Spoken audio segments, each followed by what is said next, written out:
Hey, hello guys, welcome back to Zhejiang Tongli Heavy Machine channel. My name is Richard.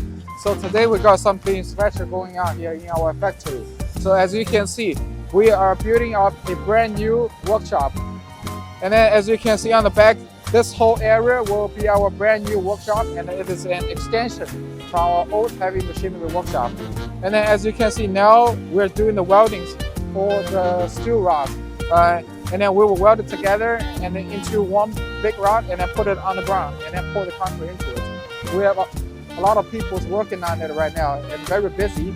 And then hopefully we can get this project done as soon as possible.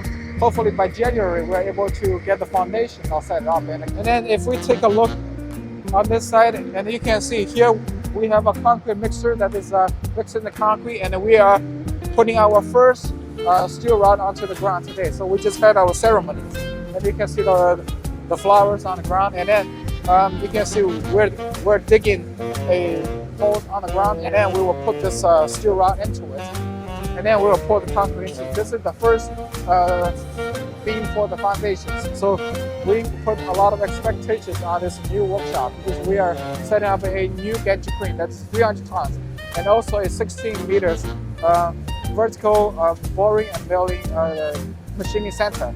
And then after this workshop is being built, we're able to handle the bigger parts, like bigger shells. So basically, this is the progress of our new workshop, and it's currently in progress. So yeah, thank you guys. I'll see you in our next video.